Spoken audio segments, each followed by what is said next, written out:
मेरे प्यारे बच्चों, मैं इनामुल हसन मुदरिक आपकी खिदमत में फिर हाजिर हूँ एक नए टॉपिक के साथ।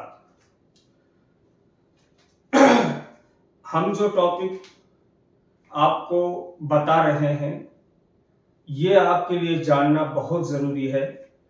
ओनली सिर्फ ये एग्ज़ाम से रिलेटिव है और जितना आप बेहतर तरीके से समझने की कोशिश करोगा आपके लिए उतना ही अच्छा होगा। तो आज हम शुरुआत करते हैं एक शेर के साथ और उम्मीद है कि आपको जरूर पसंद आएगा। तो अर्ज किया है,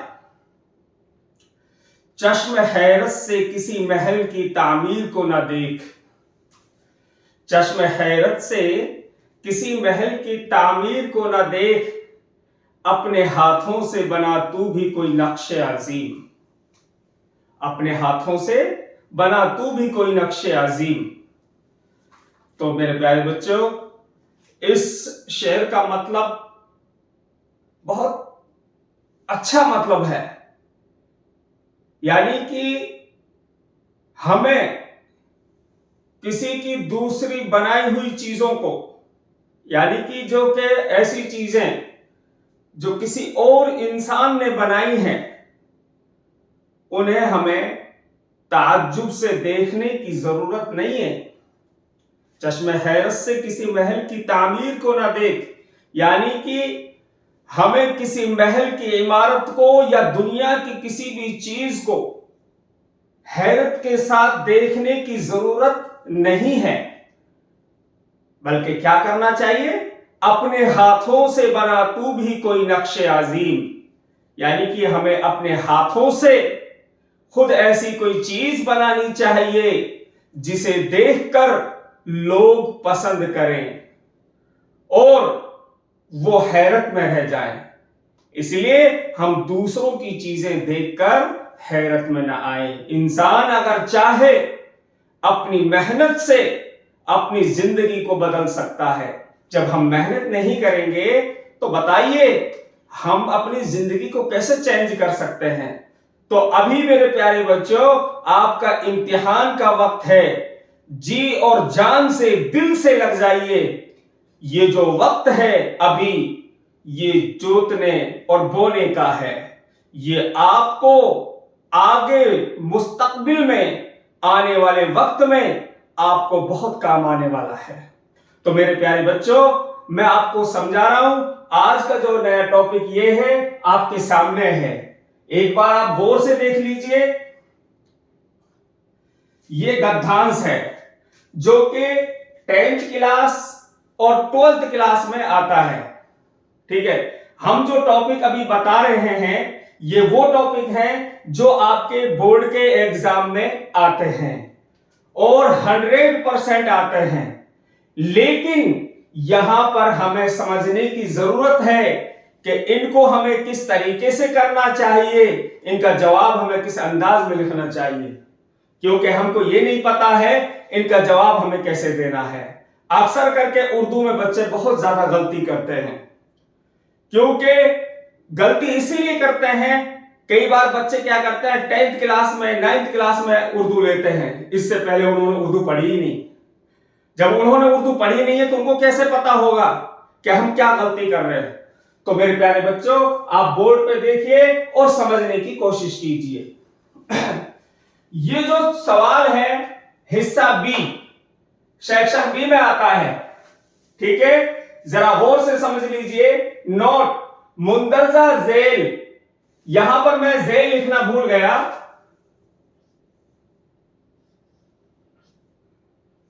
मुंदरजा झेल गैर तदरीसी इक्तिबास को गौर से पढ़िए और दिए गए सवालात के जवाबात लिखिए।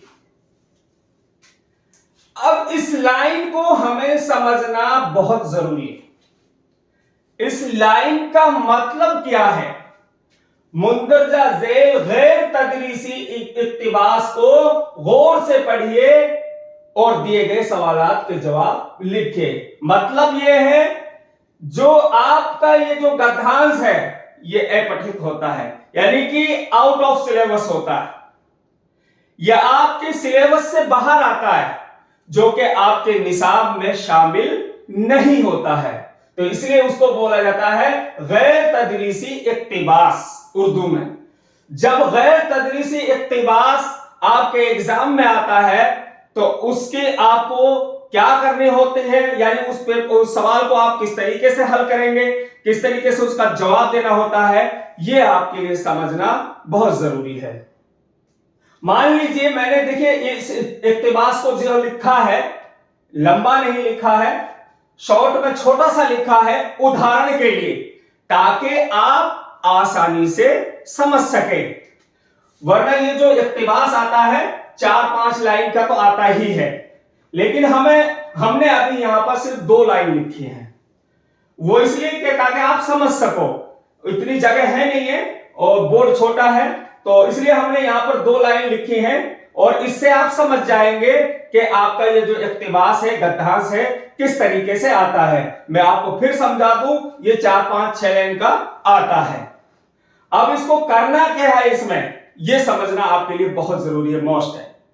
इसको करना किस तरीके से है, देखिए इस इक्तिबास को गौर से आपको पढ़ना है। गौर से इसलिए पढ़ना है क्योंकि इस इक्तिबास में से सवाल नीचे दिए गए हैं। तुरंत इस इक्तिबास के नीचे सवाल दिए जाते हैं जो इसी से रिलेटिव होते हैं, यानी इस गद्यांश में से, इस इक्तिबास में से सवाल आपसे पूछे जाते हैं। जब इस इक्तिबास को आप गौर से पढ़ेंगे तो आप इस इक्तिबास से मुताल्लिक सवालात का जवाब भी बहुत आसानी से दे पाओगे।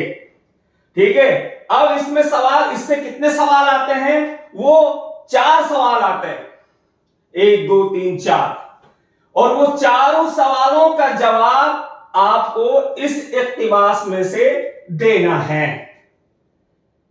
क्योंकि वो किस लिए आए 4 सवाल इस इक्तिबास में से, क्योंकि ये इक्तिबास आउट ऑफ सिलेबस है और इसी में से ही वो हल करने हैं, वो अलग से नहीं आते हैं। अब नीचे है सवाल नंबर 17।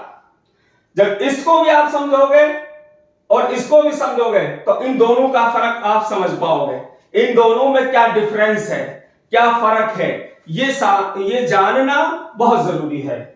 सवाल नंबर 17 पे आता है, मुंदरजा झेल इक्तिबास का मतलब लिखिए और सियाक व सबाक का हवाला भी दीजिए।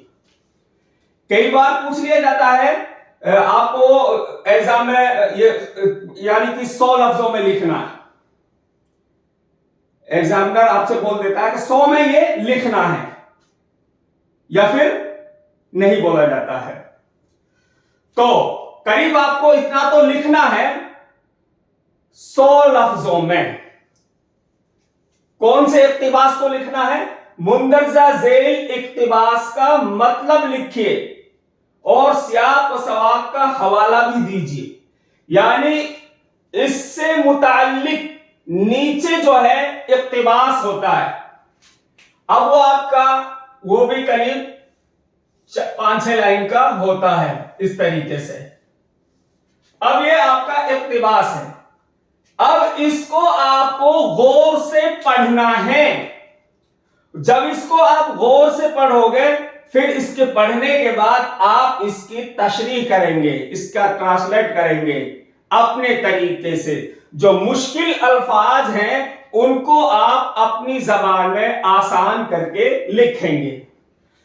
ठीक है, अब जब इस तरह से इक्तिबास आता है, जो गद्यांश आता है, तो उसमें क्या करना होता है, इससे मुताल्लिक नीचे इसके सवाल नहीं होते हैं। यानी जो आपका निसाब में से, आपके कोर्स में से जो गद्यांश आएगा आपकी किताब में से, सिर्फ उसकी तशरीह करनी होती है, उससे मुताल्लिक सवालात नहीं होते हैं। अब जो गैर तदरीसी इक्तिबास है, एक पठन जो आपका इक्तिबास है, उसमें जो है आपके सवालात होते हैं, और जो आपके निसाब में से जो इक्तिबास दिया गया है, जो गद्यांश दिया गया है, उसके सवाल नहीं होते हैं, बल्कि उसकी सिर्फ तशरीह करनी पड़ती है। अब यहां पर समझना जरूरी क्या है, जरा गौर से ध्यान दीजिए। क्या लिखा है, मुंदरजा झेल इक्तिबास का मतलब लिखिए, ठीक है, और सियाक व सबाक का हवाला भी दीजिए।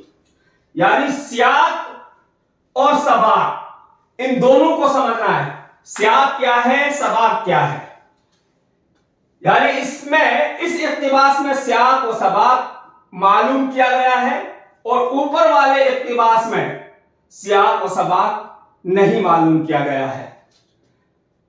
क्यों नहीं किया गया है ऊपर वाले में सियाक व सबाक, वो भी आप समझ लीजिए।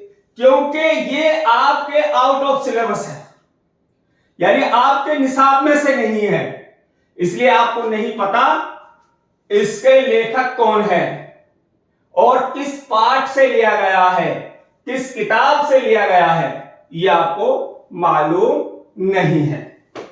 समझ गए। अब नीचे जो है, जो इक्तिबास है, यह आपके सिलेबस से लिया गया है, आपकी किताब से लिया गया है, इसलिए इसमें आपको सियाक व सबाक का हवाला देना पड़ेगा। अब सियाक का मतलब है किस मुसन्निफ ने, किस लेखक ने इस इक्तिबास को, यानी जिस इस इक्तिबास को किस पाठ से लिया है, उस पाठ को किस मुसन्निफ ने लिखा है, और सबाक यानी कौन, उस सबक का नाम क्या है। यानी सबक का नाम भी लिखना है और मुसन्निफ का नाम भी लिखना है, क्योंकि ये आपके निसाब में शामिल है।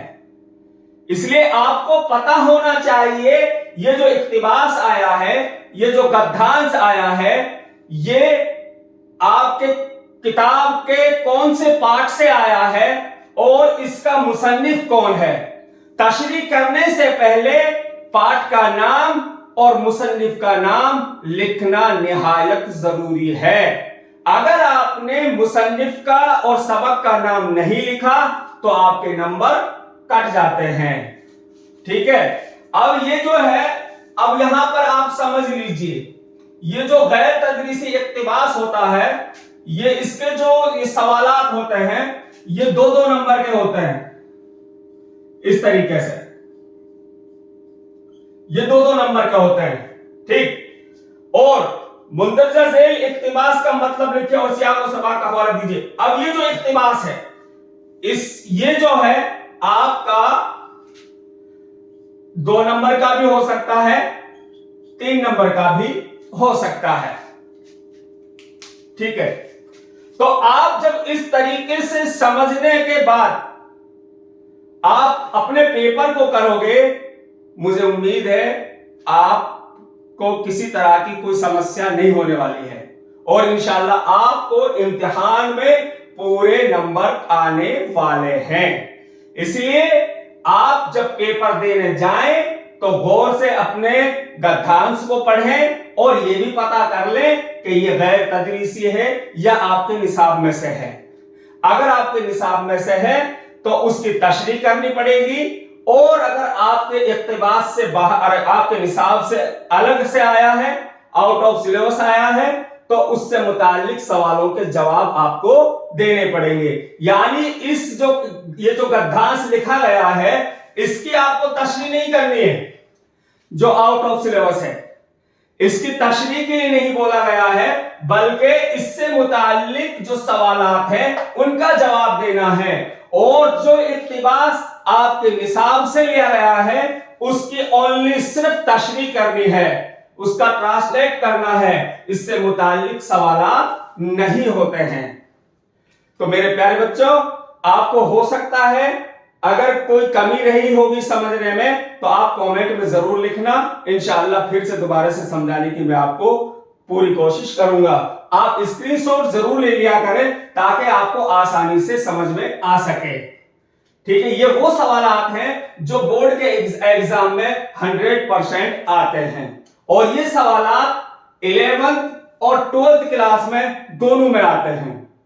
लेकिन 12th क्लास में क्या होता है, 12th क्लास में यानी 12वीं क्लास में जो है आपका जो इक्तिबास आता है वो आपके निसाब से आता है, और 10th क्लास में ये दोनों आते हैं। 12th क्लास में क्या होता है, ये एक ही आता है अकेला। ये जो आता है ना आपका इक्तिबास, जो गद्यांश आता है, वो आपके कोर्स से आता है, आपके सिलेबस से आता है। अब इससे मुताल्लिक इस जैसे ये आपका गद्यांश है, अब इसमें से सवाल किस तरीके से आते हैं वो जरा आप समझ लीजिए। मैं आपको लिख के बता देता हूं, जो एग्जाम में आपसे सवाल पूछे जाते हैं वो किस तरीके से पूछे जाते हैं, मैं एक बार आपको लिख देता हूं। मतलब पहला सवाल, किस चीज की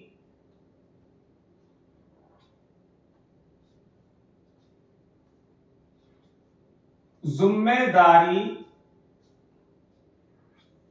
हमारे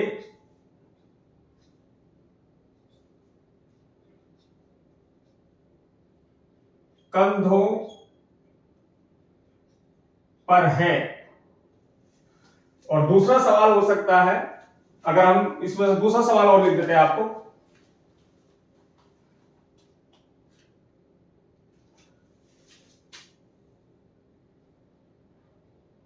भाई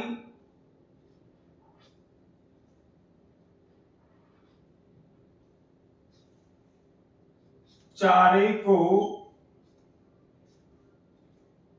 आगे किस तरह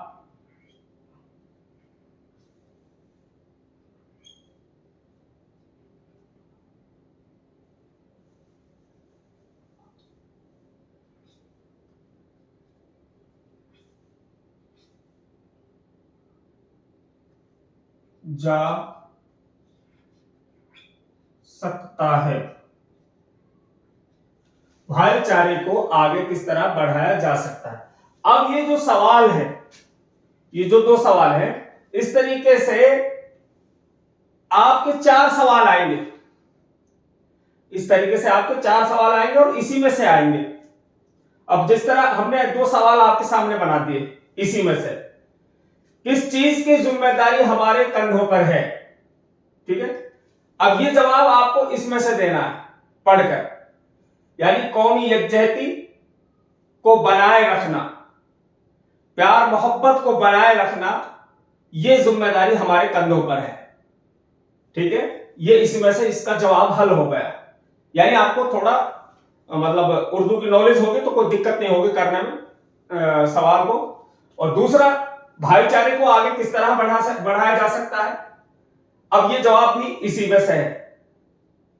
यानी जात पात के भेदभाव को खत्म करके, हिंदू मुस्लिम के भेदभाव को खत्म करके, ठीक है, ये लिखा हुआ, मजहब, जबान, इलाका और जात के फर्क को दिलों से निकालकर भाईचारे को आगे बढ़ाया जा सकता है। ये इसका जवाब है। अब आप आसानी से समझ गए होंगे, उम्मीद है। और मेरे प्यारे बच्चों, अगर आपको फिर भी समझ में नहीं आया है तो हमें कमेंट में जरूर लिखें, और अगर जिसको समझ में आया है वो भी कमेंट जरूर करें, ताकि हमको पता लगे कि हमारे बच्चे समझ पा रहे हैं या नहीं समझ पा रहे हैं। आपकी हर मुश्किल का हल इंशाअल्लाह हम जरूर करेंगे, लेकिन हमको पता कैसे लगेगा? पता हमें तभी लगेगा जब आप हमें कमेंट करेंगे और अपने दिल की बात हमारे सामने शेयर करेंगे कि आप किस टॉपिक को लेकर परेशान हैं, किस तरह की समस्या आपके सामने है। जब उस समस्या को हमारे साथ शेयर करेंगे तो इंशाअल्लाह उस समस्या को हल करने की पूरी कोशिश की जाएगी। आपसे गुजारिश है, इस चैनल को सब्सक्राइब करें और शेयर करें, लाइक करें। बस आपसे दुआओं की दरखास्त है। अल्लाह ताला आपको इम्तिहान में कामयाबी दे।